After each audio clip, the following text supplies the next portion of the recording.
Fritz sat heavily in his overstuffed armchair near the great fireplace in his medieval apartments at Burg Eltz, towering above the Moselle River, overlooking the Eltz forest in the Rhine-Palatinate of Germany.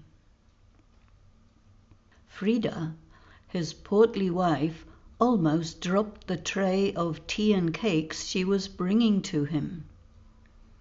"Frida, my dear, we have to act fast," said Helmut. "Call Vianis urgently. Tell him to bring his crew and be ready for action tonight. Did you see what Carla was doing? She is so stealthy, that one. Did you bring the chickens and the rabbits? Is everything ready?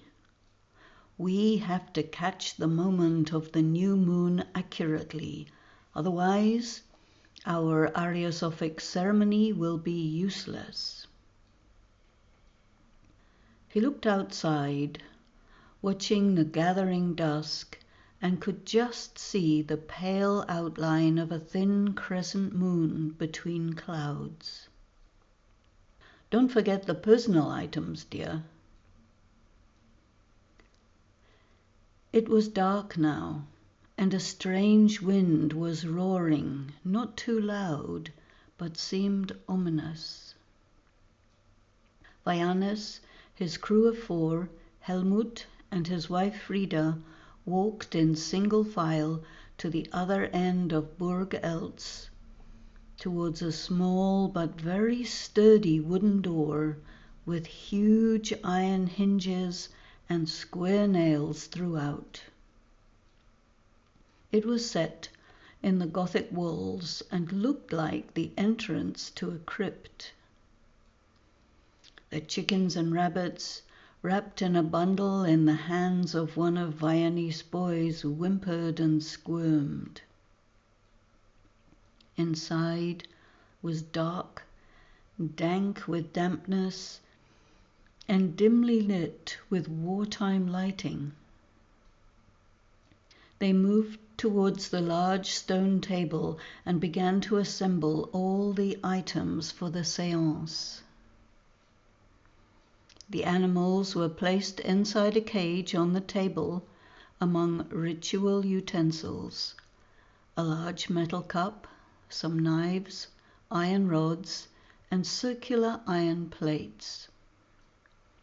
A small fire was ignited in the central depression of the otherwise flat stone table.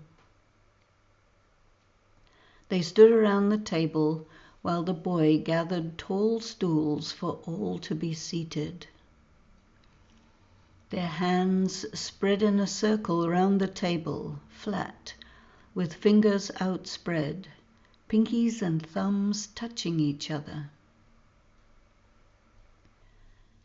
They began the ritual chant, at first slow, almost hesitant, and in a deep tone.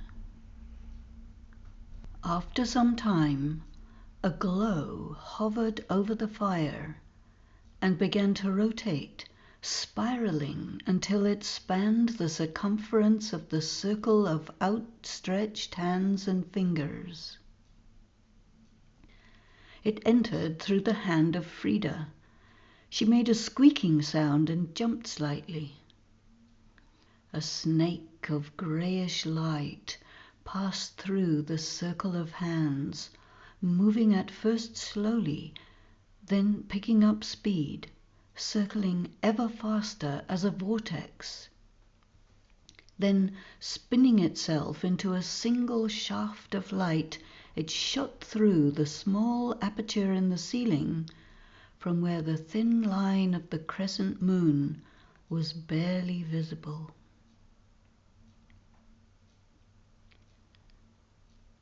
An extraordinary sound moved around the crypt, electronic in tone and slightly disturbing, flat and dissonant, persistent, and giving the feeling of pressure in the head. It was not quite pain, but close. The sound circulated around the group, moving faster and faster, then suddenly joined the shaft of light, making it pulsate. From far beyond, a phantom descended the shaft and floated in front of Helmut. Elgard said, "What you are asking for is a lot, my child." Helmut replied, "Am I the one to ascend the throne of global power?" Helmut spoke in the strong stentorian voice of authority. "I will give you what you want. Tell me I'm the one, and I'm ready to do the deed. It will cost you your most cherished possession. Are you ready for that? Do you want this more than anything in your life?" "Anything, my Lord Elgard. I am ready to make any sacrifice. I brought the animals you requested. My boys are here. You can take them also. I have money." "No, my child. What bargain are you proposing? You think, in exchange for some small pets and some insignificant servants, you can take the ultimate prize?" "My Lord Elgard, I have dreamed of this since years. A vision was granted to me by the Great Spirit of the universe. The prize of the throne of global power has been bestowed upon me in advance. I just need to know if the time has come. That one is also your lord. You are his messenger and instrument, but he grants the legacy. I know I am the one. I will ascend the throne." "Then give me Frida, and I will take her as collateral and bring your message to the higher realms." Helmut's lips tightened, hearing Elgard's voice, and he said, "Frida, go with my lord, Phantom Elgard, and bring back the message." Frida pales. Her hands shift on the table, breaking the current circuit, and there is a loud crack. Total darkness.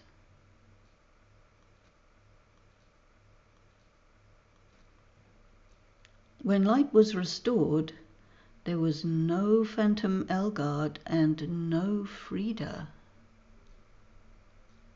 "Good," thought Helmut, "that's a sign." He returned to the apartments and settled back into his armchair. Nubin, his jet-black cat, jumped onto his lap and purred as if this was an ordinary night. Helmut sat quietly by the fireside, smoking his pipe, and sipped his brandy, his free hand now and again stroking the cat.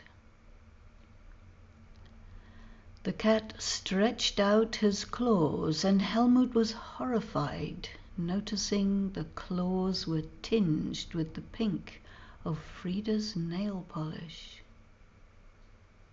Oh my God!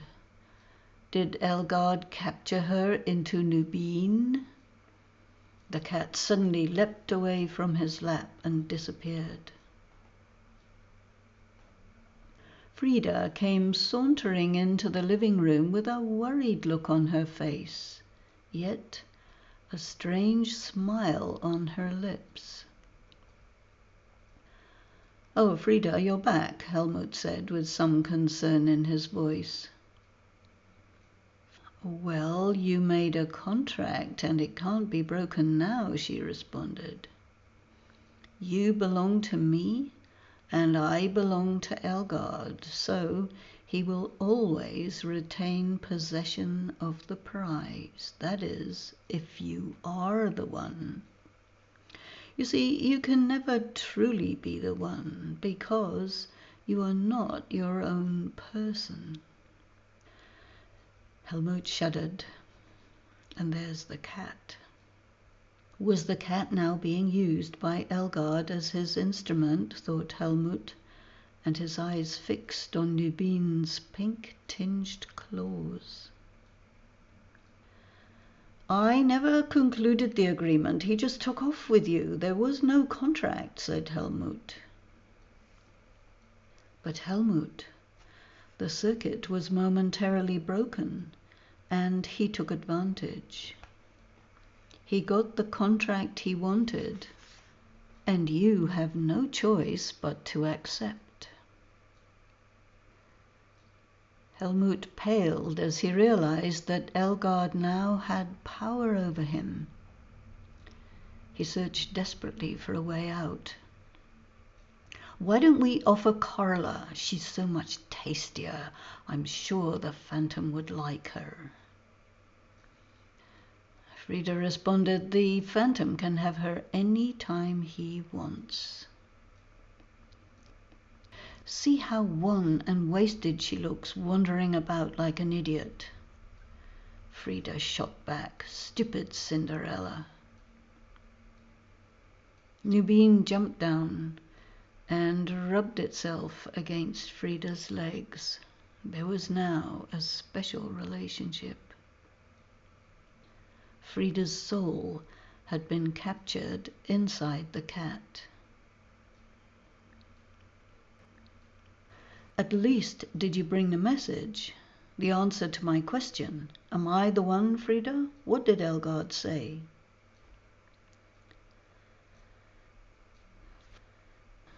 He says it has not yet been told. It could be anyone. There are many candidates. But whatever it is, you gave him the chance he never would otherwise have got. Now he has a chance to be the one with you as his slave. You too, Frida. Not like you, Helmut Schmitz. She nodded knowingly.